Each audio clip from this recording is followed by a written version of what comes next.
여러분 안녕하세요. 생활과 윤리 강의 시작하도록 하겠습니다. 우리 진도 나가기에 앞서서 정정해야 될 부분이 있어요. 그래서 우리 맨 첫 번째 배웠던 규범 윤리학 부분 한번 다시 펴보도록 합시다. 네, 폈나요? 거기 규범 윤리학에 보면 이론 규범 윤리학 나와 있죠. 거기에 대표적인 예시로 선생님이 의무론, 공리주의, 덕윤리 이렇게 3개 써줬어요. 근데 이 3개 중에 덕윤리는 X치고 빼도록 합시다. 왜 빼야 되는지 오늘 수업을 들으면 여러분들도 알 수 있을 거예요. 자, 그러면 오늘 진도 나가보도록 하겠습니다. 자, 그러면 덕윤리학에 대해서 진도를 나가보도록 할게요. 덕윤리학을 알기 위해서는요, 근대규범 윤리학과의 비교가 필수적이에요. 자, 우리 앞에서 배웠듯이 근대규범 윤리학이라는 것은 뭐였죠? 그쵸. 우리가 앞으로 어떻게 살아가야 될지에 대해서 행동을 규칙으로 정해놓은 거예요. 예를 들면 우리가 어떤 행동을 해야 할지를 원칙으로 정해놓은 거. 또 우리가 어떤 행동을 하지 말아야 될지 원칙으로 정해놓은 거. 그게 이론규범 윤리학이 하는 일이었어요. 자, 여기까지 따라왔죠? 그래서 근대규범 윤리학은요, 뭐 중심이라고 얘기를 하냐면 행위 중심이라고 얘기를 해요. 우리가 어떤 행위를 해야 될지에 대해서 원칙을 정하는 거니까. 자, 따라왔죠? 자, 반면에 덕윤리학은요, 뭐 중심이라고 얘기를 하냐면 행위자 중심이라고 얘기를 해요. 행위자 중심. 덕윤리학은 행위자 중심이다? 이 부분 이해가 잘 안 될 수 있어요. 자, 선생님이 이제부터 설명할 거예요. 집중하세요. 자, 덕윤리학에서 이 덕이라는 것도 여러분들이 무엇인지 약간 알쏭달쏭할 수가 있어요. 자, 덕윤리학에서 말하는 덕이란 무엇일까? 그거부터 알아야 될 것 같은데, 자, 덕이라는 거, 덕의 예시로는 예를 들어서 뭐가 있을까요? 그렇죠. 덕의 예시로는 지혜, 용기, 절제, 뭐 이러한 덕들이 있을 거예요. 자, 이러한 지혜, 용기, 절제를 덕이라는 말로 표현을 해요. 자, 그런데 지혜, 용기, 절제라는 것은요, 우리의 몸소, 우리의 행동에 몸소 배어있는 것이지, 우리가 지혜 있는 행동이 뭔지 규칙으로 정해놓거나, 용기 있는 행동이 뭔지 정해놓거나, 또 절제 있는 행동이 뭔지 원칙으로 정해놓지 않는단 말이에요. 즉, 덕윤리학에서는요, 이러한 덕들을 우리가 우리 몸에 갖추고 있음으로써 우리가 적재적소에 꼭 원칙을 따르지 않아도 우리가 적재적소에 알맞은 행동을 이러한 덕을 가짐으로써 행동으로 실천할 수 있다고 생각해요. 즉, 우리가 행위, 규칙을 정해놓지 않더라도 우리가 몸소 품성이 있는 사람, 덕이 있는 사람이 됨으로써 우리가 적재적소에 알맞은 행동을 할 수 있다는 말이죠. 그래서 덕윤리학은 행위 자아 중심이라는 말을 쓰는 것입니다. 자, 무슨 말인지 알겠죠? 그래서 근대규범 윤리학에서는요, 우리가 어떤 행동을 해야 하는가를 중시해요. 우리가 무엇을 해야 하는가, 우리가 딱 정해놓은 일을 하는 것이 중요해요. 그래서 근대규범 윤리학은 무엇을 해야 하는가를 중시해요. 자, 반면에 덕윤리학은요, 우리가 무엇을 해야 하는가 원칙으로 정해놓지 않고요, 우리가 좋은 사람이 되면 우리가 규칙을 정해놓지 않아도 우리가 각각의 상황에 맞는 선한 행위를 할 수 있다고 주장하는 것이 덕윤리학이에요. 그렇기 때문에 우리가 어떤 행위를 정해놓고 해야 하는가를 중시하기보다는 우리 스스로 좋은 사람이 되는 것, 유덕한 사람이 되는 것을 가장 중시해요. 그래서 덕윤리학에서 중요시하는 것은요, 어떤 사람이 될 것인가를 중시해요. 우리가 좋은 사람이 되면, 우리가 유덕한 사람이 되면 굳이 규칙을 정해놓지 않아도, 굳이 행동 규칙을 정해놓지 않아도 우리가 적절한 행위를 상황에 맞게 할 수 있게 되기 때문이죠. 그리고 근대규범 윤리학에서는요, 보편적인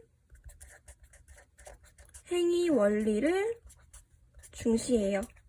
보편적인 행위 원리를 중시해요. 계속 똑같은 말 하고 있죠. 우리가 어떤 행위를 해야 될 것인지 규칙을 정해놓고 그것을 따르는 것을 중시해요. 자, 그런데 보편적인이라는 말이 무슨 뜻이었죠? 그쵸. 모든 사람이 지키는 이라는 뜻이었어요. 그래서 모든 사람이 지키는 행위 원칙, 행위 규칙을 중시한다가 근대규범 윤리학의 특징이었다면 덕윤리학은 뭘 중시한다고 했죠? 그쵸. 계속 똑같은 말. 우리 스스로 유덕한 사람이 되는 거, 품성이 좋은 사람이 되는 것을 중시해요. 그래서 유덕한 품성 중시. 그래서 부연 설명을 조금 써주자면, 자, 성품이 좋으면 우리가 근대규범 윤리학의 원칙들을 몰라도, 규칙을 몰라도 우리 품성에서 우러나와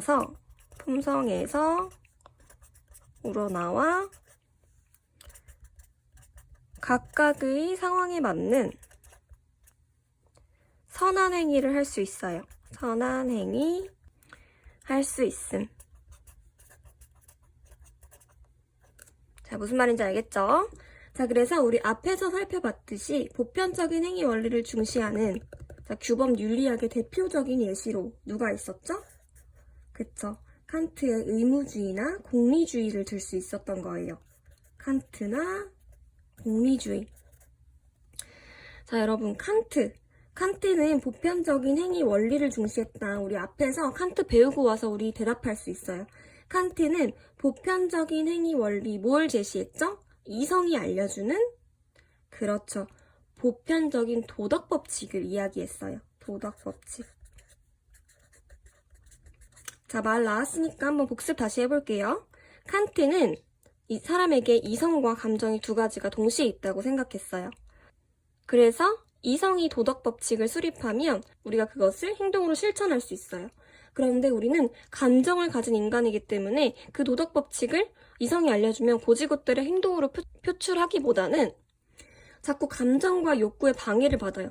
이성이 자꾸 도덕 법칙을 알려줘서 야, 너 거짓말하면 안 돼 라는 행위 규칙을 알려줘도 감정과 욕구 때문에 너무 힘들어요. 그쵸? 근데 그 과정에서 우리의 의지, 선한 의지는 우리의 도덕 법칙을 의무로 받아들여서 하려는 원동력, 하려는 동기를 계속 부여를 해주는 역할을 했었어요.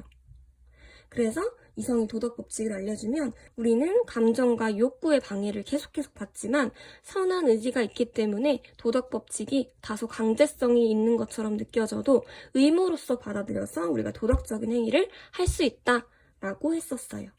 자, 그런데 우리 칸트에서 도덕 법칙 어떤 특징을 가지고 있었죠? 그쵸, 도덕 법칙은요, 무조건적이고 무조건 모든 사람들이 따라야 하고 또 절대적이었어요. 어떤 사람도 이성이 알려준 도덕 법칙을 바꾸지 못해요. 그리고 세 번째, 보편적이었어요. 우리 개별자들의 이성, 우리 각각 개인의 이성들은요, 다른 도덕 법칙을 알려주는 것이 아니고 모두 보편적인, 모두 지켜야 하는, 모두 지킬 수 있는 도덕 법칙, 모든 사람들이 지킬 수 있는 도덕 법칙 우리한테 알려준다고 했었어요. 그리고 마지막으로 도덕 법칙은 필연적이라고 했었죠. 우리는 도덕 법칙에 대한 존경으로 말미암아서 도덕 법칙을 꼭 실천할 수밖에 없는 존재자들이에요. 자, 그렇기 때문에 칸트의 도덕 법칙은 어쨌든 보편적이다. 이성이 우리 모든 개별자들에게 개인만 지킬 수 있는 규칙을 알려주는 것이 아니고 모든 사람들이 지켜야 하는 보편적인 도덕 원리를 알려준다라는 거. 그리고 공리주의에서 이야기하는 유용성의 원리는 뭐였죠? 그렇죠. 이것도 공리주의에서 제시하는 보편적인 행위 원리였어요. 모든 사람들이 지켜야 하는 행위 원리. 자, 유용성의 원리란 뭐였냐면 최대 다수의 최대 행복을 주는 행위를 옳은 행위라고 보는 것. 그것이 유용성의 원리였어요. 여러분, 이 부분은 정말 중요하기 때문에 꼭 기억을 하고 가야 됩니다. 그래서 칸트와 공리주의는 두 이론 모두 모든 사람들이 지켜야 하는 행위 원리, 행위 규칙을 객관적으로 제시해 주었다 하는 점. 알겠죠? 자, 그리고 덕윤리학의 대표적인 학자로는 누가 있냐면요. 아리스토텔레스. 아리스토텔레스는 덕윤리학의 시초예요. 덕윤리학의 시초. 덕윤리학을 처음 전개한 사람. 그리고 맥킨타이어. 아리스토텔레스의 덕윤리학의 전통을 이어받아 현대에서 덕윤리학을 전개한 사람은 맥킨타이어예요. 맥킨타이어. 자, 우리 아리스토텔레스랑 맥킨타이어는요, 번호를 따로 빼서 조금 더 구체적으로 알아볼 거니까요, 이 정도만 쓰고 넘어가도록 할게요. 자, 마지막. 자, 근대규범윤리학은요, 옳다, 그르다와 관련되어 있는 것이고요. 덕윤리학은 좋다와 나쁘다와 관련된 윤리학이에요. 자, 이게 무슨 말이냐 하면 우리 어떤 행위를 해야 되는지 어떤 규칙을 지켜야 되는지가 중요한 게 근대규범 윤리학이었죠. 자, 그 규칙을 잘 지키면 뭐라고 하죠? 그쵸, 옳다라고 하고 그 규칙을 잘 지키지 못하면 그쵸, 우리는 그르다고 해요. 그 행위에 대해서 옳다, 그르다라고 평가를 해요. 반면에 덕윤리학에서는요, 우리가 어떤 사람이 될 것인가 중시했죠. 행위자 중심이었죠. 우리가 유덕한 사람이 되면 규칙을 알지 못해도 상황에 맞는 적절한 행위를 할 수 있다라고 했어요. 그러면 그 행위자에 대해서 우리가 평가를 하게 되겠죠. 그렇기 때문에 우리는 그 행위자에 대해서 좋다, 나쁘다로 평가를 하게 됩니다. 그래서 근대규범 윤리학은 행위에 대해서 평가를 하는 것이기 때문에 옳다, 그르다라는 표현을 썼고요. 덕윤리학에서는 행위자에 대해서 평가를 하게 되기 때문에 좋다, 나쁘다라는 표현을 씁니다. 알겠죠? 자, 여기 1번 넘버링 지어보도록 합시다. 다음 2번. 자, 그러면 우리 본격적으로 아까 덕윤리학의 대표학자 2명 누구 있었죠? 그렇죠. 아리스토텔레스랑 맥킨타이어 있었어요. 자, 대표학자 아리스토텔레스, 맥킨타이어까지만 보고 오늘 수업 마치도록 할 거예요. 대표학자 써보세요. 첫 번째, 아리스토텔레스. 자, 덕윤리학의 대표학자는 아리스토텔레스였어요. 자, 그럼 덕윤리학의 대표학자인 아리스토텔레스가 덕에 대해서 어떻게 이야기하는지 볼게요.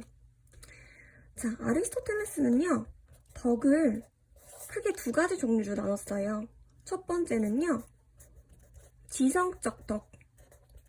그리고 2번째로는 품성적 덕.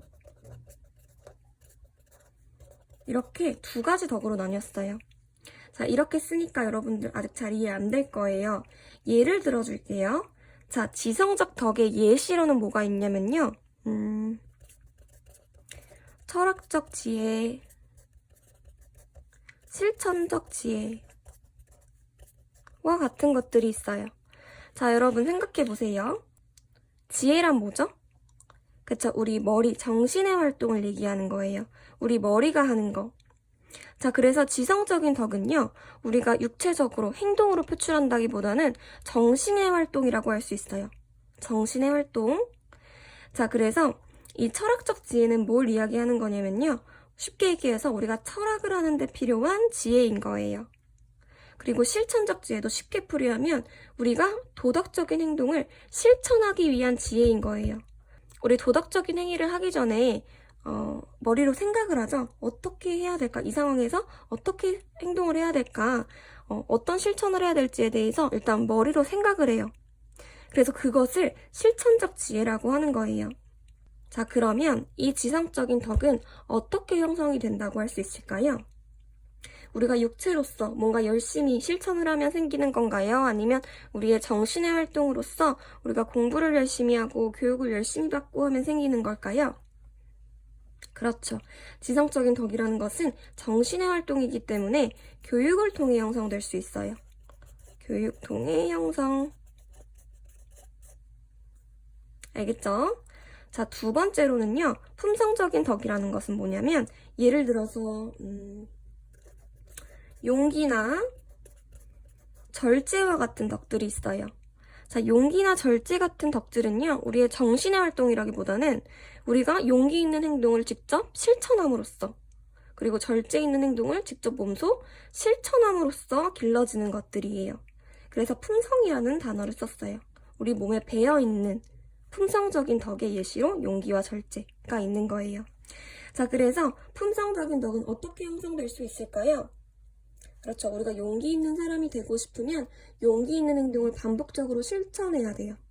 그리고 우리가 절제 있는 사람이 되고 싶으면 우리가 절제 있는 행동을 계속해서 반복해서 실천해야 돼요. 그래서 아리스토텔레스는요, 품성적인 덕을 형성하기 위해서는 반복과 습관화가 중요하다고 생각했어요. 반복과 습관화 통해 형성. 알겠죠? 자, 그리고 품성적인 덕을 설명할 때 우리가 꼭 알고 가야 되는 개념이 있어요.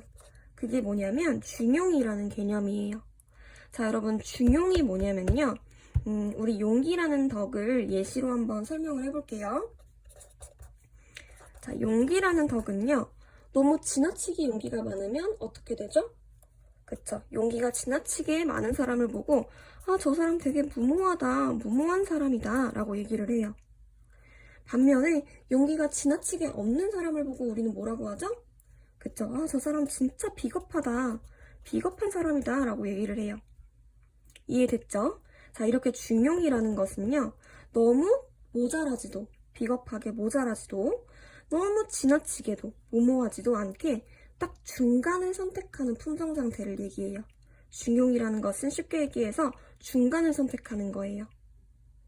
자, 예쁜 문장으로 한번 써줘 볼게요. 지나치지도, 모자라지도 않게 항상 중간을 취하는 품성 상태다. 자, 용기라는 것은 너무 지나치지도 무모하지도 않았고 너무 모자라지도 비겁하지도 않았어요. 그 중간에 있었어요. 그래서 항상 중간을 취하는 상태를 중용이라고 하는 거예요. 알겠죠? 자, 그리고 세 번째, 중용에 대해서 알아야 될 거 세 번째는 뭐냐면 여러분들, 모든 행동이나 모든 감정에 이 적절한 수준의 중용이 있을까요? 자, 예를 들어볼게요. 여러분들, 살인이라는 행위에 중용이 있을까요? 어떻게 하면 잘 죽일 수 있을까? 어떻게 하면은 지나치지도 않고 모자라지도 않게 잘 죽일 수 있을까? 자, 이 살인 행위에 대해서 중용이 있을 수 있을까요? 그렇죠. 없겠죠. 그리고 또 예시를 들어볼게요. 여러분, 질투심, 시기심. 이것도 중용이 존재할까요? 내가 어떻게 친구를 지나치지도 모자라지도 않게 딱 적절하게 질투하고 시기할 수 있을까? 이런 것들에 대해서도 중용이 존재할까요? 그쵸? 중용이라는 것은요, 악한 행동, 그리고 악한 감정에는 중용이 존재하지 않아요. 중용이 존재하지 않아요. 자, 무슨 말인지 알겠죠?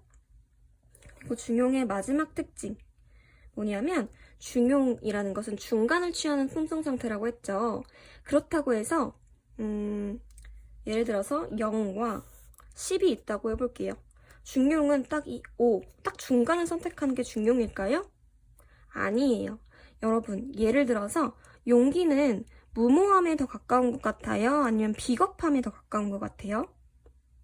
그쵸. 느낌상 용기라는 것은 조금 더 무모한 거에 더 가까운 것 같아요. 즉, 중용이라는 것은요, 모자라는 데에 더 가까울 수도 있고, 또 지나치는 데에 더 가까운 걸 수도 있어요. 선생님이 지금 여기서 얘기하고 싶은 것은 중용이라는 것은 딱 0과 10 사이의 5 중간을 얘기하는 것이 아니다. 중용, 적절한 던 중간의 덕은요, 모자라는 데 더 가까울 수도 있고 지나치는 데 더 가까울 수도 있다. 예시로 용기는 무모함에 더 가까웠다 라는 얘기를 하고 싶어요. 그래서 중용이라는 것은 산술평균이 아니다 라는 거. 자, 여기까지 따라왔죠? 그래서 대표학자 아리스토텔레스가 말한 덕은 이렇게 볼 수 있을 것 같아요. 다음, 우리 대표학자 아리스토텔레스의 전통을 이어받은 누구 배운다고 했죠? 자, 2번 맥킨타이어 배울 거예요. 맥킨타이어는요, 딱 요 문장만 기억하면 돼요. 뭐냐면 덕은 실천, 서사, 전통을 통해 이해되어야 한다. 이해되어야 함. 자, 이게 무슨 말이냐면요. 맥킨타이어의 덕을 이해하기 위해서는 실천, 서사, 전통 이 세 가지를 이해하는 것이 필요해요. 자, 덕은요. 선생님이 아까 이야기했듯이 어떻게 형성된다고 했죠? 그쵸? 지성적인 덕은 정신의 활동. 그리고 품성적인 덕은 그쵸? 반복과 습관화를 통해서 형성된다고 했어요. 그렇기 때문에 맥킨타이어가 생각하기에도 덕이라는 것은 실천을 통해 형성될 수 있다라고 생각을 한 거예요. 덕은 실천을 통해 형성된다는 말을 하고 싶은 거예요. 알겠죠? 두 번째. 자, 덕은요, 서사를 통해 이해되어야 된대요. 자, 서사라는 것은요, 무슨 뜻이냐면, 삶의 이야기를 얘기해요. 자, 여러분들도 여러분들에게 각각 형성된 덕들, 조금 더 많이 형성된 덕이나 조금 더 덜 형성된 덕이 있을 거예요. 예를 들면 선생님은 지혜라는 덕이 조금 더 발달됐다면 선생님 안에서는 용기가 조금 부족할 수도 있어요. 이렇게 사람마다 각기 다른 덕, 그리고 다른 정도의 덕을 가지고 있을 수 있어요. 이렇게 개인에게 형성된 덕은 어떻게 이해해야 되냐면 개인의 삶의 이야기를 통해서 이해될 수 있어요. 예를 들어서 선생님은 용기가 조금 덜 발달됐어요. 그 용기가 덜 발달된 이유는 우리 선생님의 삶의 이야기를 통해서 이해될 수 있는 거예요. 뭐 예를 들어서 선생님이 용기라는 덕이 조금 덜 발달된 이유는 어렸을 때 활동적인 일을 많이 하지 않았다던가, 또 선생님이 지혜라는 덕이 더 발달된 이유는 여러분들보다 더 많은 교육을 많이 받았기 때문이라던가, 이런 식으로 개인의 삶의 이야기를 통해서 각 개인에게 형성된 덕을 이해할 수 있어요. 알겠죠? 그래서 서사라는 것은요, 이렇게 써볼 수 있을 것 같아요. 나에게 형성된 덕들은 나의 삶의 이야기 속에서 이해될 수 있음. 이렇게 이해할 수 있고요. 또 덕은요, 전통을 통해 이해되어야 한대요. 자, 이건 무슨 말이냐면요. 우리 삶의 이야기는 분명히 어디에 영향을 받을 수밖에 없을까요?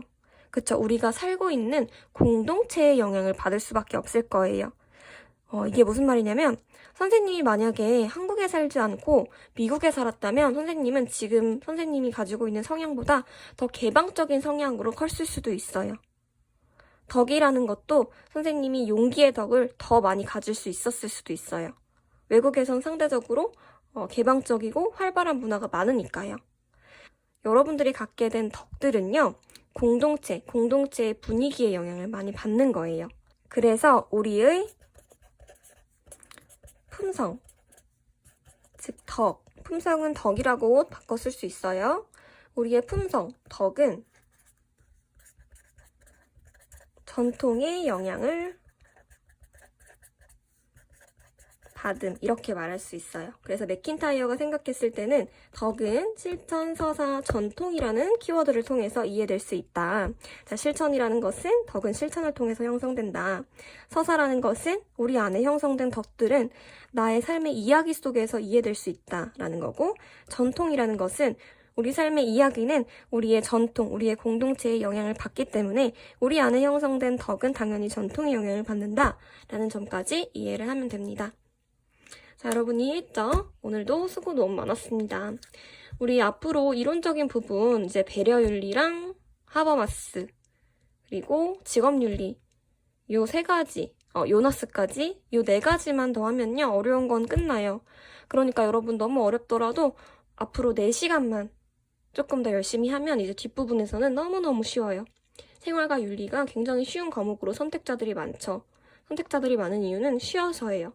그러니까 여러분들이 앞부분이 조금 어렵더라도 열심히 들어줬으면 좋겠어요. 오늘도 수고 많았습니다.